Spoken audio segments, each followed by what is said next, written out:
السلام علیکم۔ استقبال ہے آپ کا آسان اردو شاعری کورس کی ایک اور کلاس میں۔ آج ہم سمجھیں گے صنعت ترسیع کو۔ عام طور پر دیکھا گیا ہے کہ اگر کوئی شعر پڑھ رہا ہو تو اسٹیج پر موجود حضرات بلا جھجک کہتے ہیں واہ کیا مرصع کلام ہے، واہ کیا مرصع کلام ہے۔ کہنے سے پہلے یہ سوچ لیں کہ کیا یہ مرصع کلام ہے بھی یا نہیں۔ یاد رکھیں مرصع کلام اسے کہتے ہیں جس کلام میں صنعت ترسیع موجود ہو۔ کیا ہمیں معلوم ہے کہ صنعت ترسیع کسے کہتے ہیں؟ اگر نہیں تو پھر ہم واہ کیا مرصع کلام ہے کیسے کہہ دیتے ہیں؟ چلیے اب جانتے ہیں کہ صنعت ترسیع کسے کہتے ہیں۔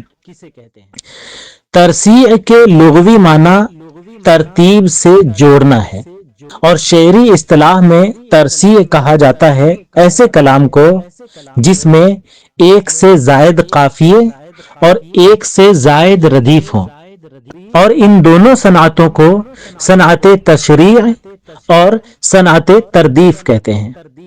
یعنی صنعت ترسیع کے لیے لازم ہے کہ وہ دونوں صنعتوں تشریع اور تردیف کو اپنے اندر لیے ہوئے ہو۔ یعنی جس کلام میں صنعت تشریع اور صنعت تردیف ہو اس کلام کو کہیں گے کہ یہ کلام مرصع ہے، یعنی یہ کلام صنعت ترسیع میں ہے۔ کیونکہ اگر کسی کلام میں صنعت تشریع بھی ہو اور صنعت تردیف بھی ہو تو ہم ایسے تو نہیں کہیں گے نا کہ اس کلام میں صنعت تشریع اور صنعت تردیف ہے، تو شارٹ کٹ میں صرف ہم ایک ہی لفظ کو بولیں گے صنعت ترسیع ہے، جو کہ دونوں کا جمع ہے۔ ٹھیک ہے، کسی بھی کلام میں صنعت تشریع اور صنعت تردیف دونوں ایک ساتھ ہوں تو ہم کہیں گے کہ یہ کلام صنعت ترسیع میں ہے، اور ان دونوں میں سے اگر ایک ہے اور ایک نہیں ہے تو پھر اسے ترسیع نہیں کہیں گے۔ عجیب لگتا ہے کہ نہ صنعت تشریع ہے اور نہ ہی صنعت تردیف ہے، کچھ بھی نہیں ہے، اس کے باوجود جب لوگ کہتے ہیں کہ واہ کیا مرصع کلام ہے تو بڑا واقعی بہت عجیب لگتا ہے۔ تو معلوم ہوا ترسیع سے واقفیت کے لیے تشریع اور تردیف سے بھی واقفیت ضروری ہے۔ ان دونوں کی مکمل تشریح کسی اور موقع پر انشاءاللہ۔ اجمالاً عرض ہے کہ صنعت تشریح اسے کہتے ہیں جس کلام میں ایک سے زائد قافیے ہوں، یکساتھ ہوں یا الگ الگ۔ جیسے ایک شعر ہے، ہر جگہ کھول سکوں راز توکل یا رب، اس قدر دے مجھے پرواز تخیل یا رب۔ اس میں راز و پرواز اور توکل و تخیل دو دو قافیے ہیں۔ یہ ہے صنعت تشریع۔ اور صنعت تردیف اس کلام کو کہتے ہیں جس کلام میں ایک سے زائد ردیف ہوں، یکساتھ یا الگ الگ۔ جیسے کہ ایک شعر یہ دیکھ لیں، شعر ہے، کیا ہوا جلتے دیوں کی روشنی کو، کیا ہوا، کیا ہوا نازاں تھا جس پر اس خوشی کو، کیا ہوا۔ اس میں کیا ہوا پہلا ردیف اور کو کیا ہوا یہ دوسرا ردیف ہے۔ یہ ہے صنعت تردیف۔ اگرچہ اس میں صنعت تجنیس تام بھی ہے، مگر وہ بات انشاءاللہ کسی اور وقت کریں گے، یا مکمل تشریح پڑھنے کے لیے انشاءاللہ ہم آپ کے سامنے اصول شعر گوئی نام سے بھی ایک کورس رکھیں گے، جس میں آپ چند مہینوں کے بعد انشاءاللہ مکمل طور پر اس بات کو سمجھ پائیں گے۔ اب صنعت ترسیع سمجھ آئے گی انشاءاللہ۔ صنعت ترسیع اس کلام میں ہوتی ہے جس میں ایک سے زائد قافیے اور ایک سے زائد ردیفیں ہوتی ہیں۔ قافیہ اور ردیف کے لیے شرط ہے کہ متعینہ ایک جگہ پر ہوتے ہیں۔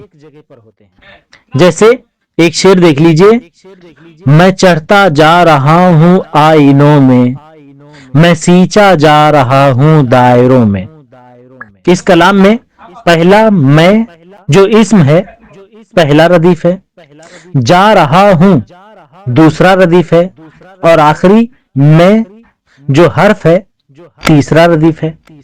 اسی طرح چڑھتا اور سینچا قافیہ صوتی پہلا قافیہ ہے، آئینوں دائروں قافیہ اصلی دوسرا قافیہ ہے۔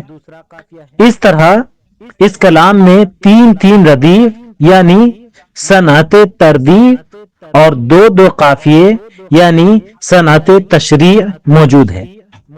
دراصل اسے کہتے ہیں ترسیع، اور ایسے کلام کو کہا جاتا ہے مرصع۔ خیر اب تک نہیں پتا تھا، کوئی مسئلہ نہیں، لیکن اب پتا چل گیا تو آپ تمام شعراء سے ادباً درخواست ہے کہ ایسے ہی کسی کلام کو مرصع نہ کہیں۔ بطور انتباہ ایک مکمل مرصع غزل آپ کی خدمت عالیہ میں پیش ہے۔ مرصع غزل در صنعت ترصیع مشتمل بر صنعت تجنیس و تشریع و تردیف۔